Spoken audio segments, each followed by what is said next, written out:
Magandang araw po sa ating lahat at ngayong araw na ito ay gagawa tayo ng video patungkol sa nangyari po sa Los Angeles, California.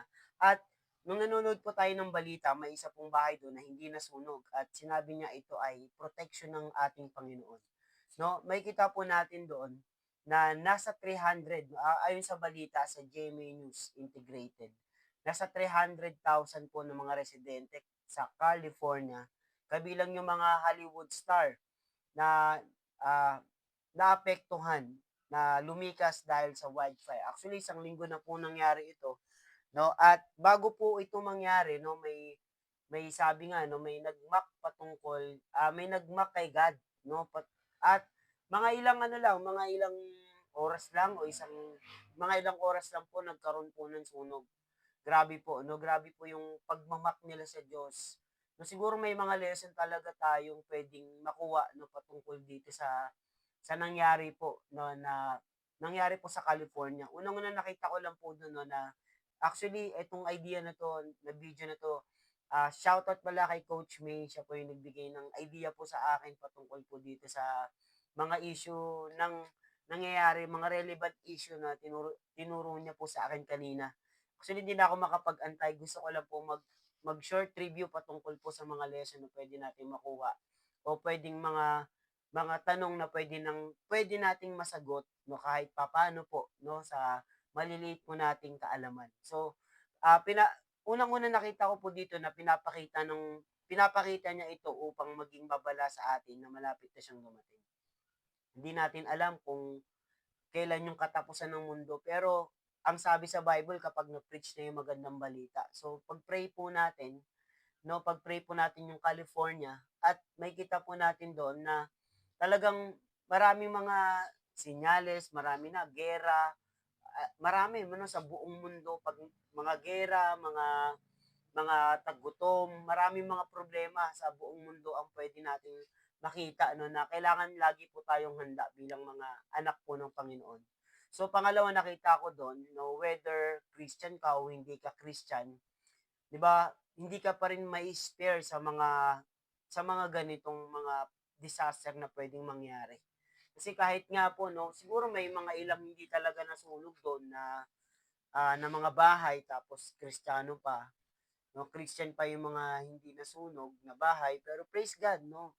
Pero may mga Christian po, no, may mga Kristiyano po na pwedeng mga Pilipino din na naapektuhan din po ng sunog. At nakita nga natin dito whether na Christian ka o hindi ka Christian, no, tatamaan ka pa din. At maganda lang dito na kapag tinamaan ka ng mga ganitong disaster is makikita mo lalo doon yung kamay ng Diyos na gumagalaw, no?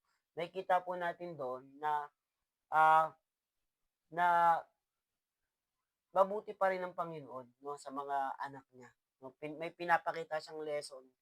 So, pangatlong nakita ko dito, gusto pa rin ng Panginoon na magsisi tayo sa lahat ng ating mga kasalanan. 'Di ba? Ayon nga sa Bible eh. Sabi po ng Bible sa Second Peter chapter 3 verse 9, no, babasahin ko po sa Tagalog.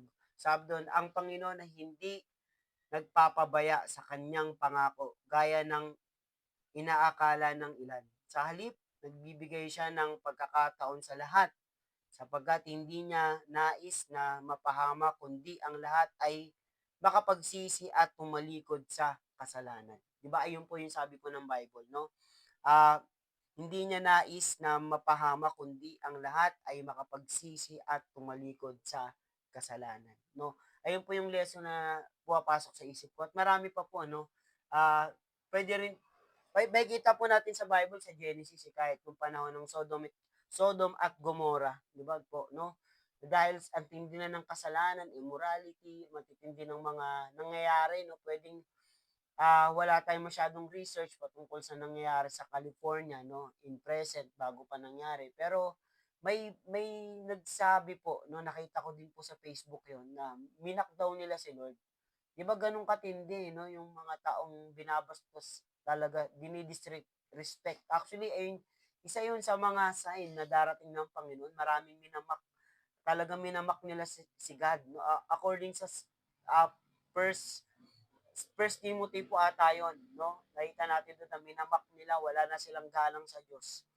No, may kita po natin doon na ah, gusto pa rin ni Lord na magsisi yung mga tao at tumalikod sa kasalanan. May pagkakataon pa, no? Marami pong, sabi doon sa balita, 200,000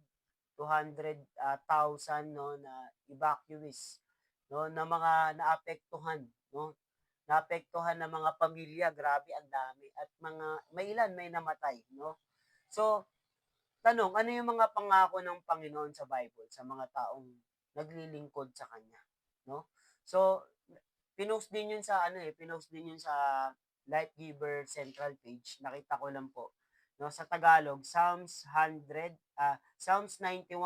1 to 4. Sa Tagalog, sa Mabuting Balita Translation, sabi po doon, siyang naghahangad ng pagkupkop ng kataas-taasan at nananatili sa pagkalinga ng kapangyarihan ay makakapagsabi kay Yahweh, muog ka't kanlungan, ikaw ang aking Diyos, ang Diyos na tangi kong pinagkakatiwalaan.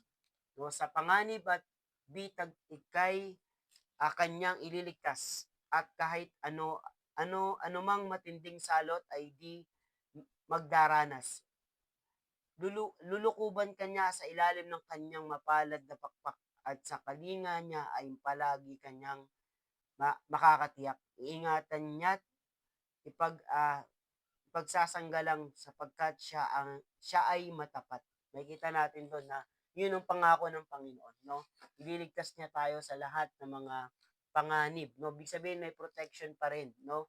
Kasama pa rin yung protection ni Lord, no? Whether yung sinasabi po natin doon sa interview na nakita po natin na talagang nandun pa rin yung protection ni God ah, sa mga taong nagmamahal po sa kanya. At sa mga di naman na-spare na Kristiyano, no, meron pa rin tinuturo ang Panginoon. Pwedeng meron pang may matinding blessing na darating po sa mga buhay ng mga taong tinamaan. And let's pray po to Los Angeles, California. No, pagpanalangin po natin sila na talagang mabilis sila makarecover po. At hindi lang po 'yon, no, ipag-pray din natin yung mga taong nawalan din ng mga ah, hanap buhay, nawalan din ng mga tawag ng mga bahay at siyempre nawalan din ng mga mahal sa buhay. So maraming maraming pong salamat at itutuloy po natin sa mga susunod po na mga review po ang ating video na ito. God bless everyone.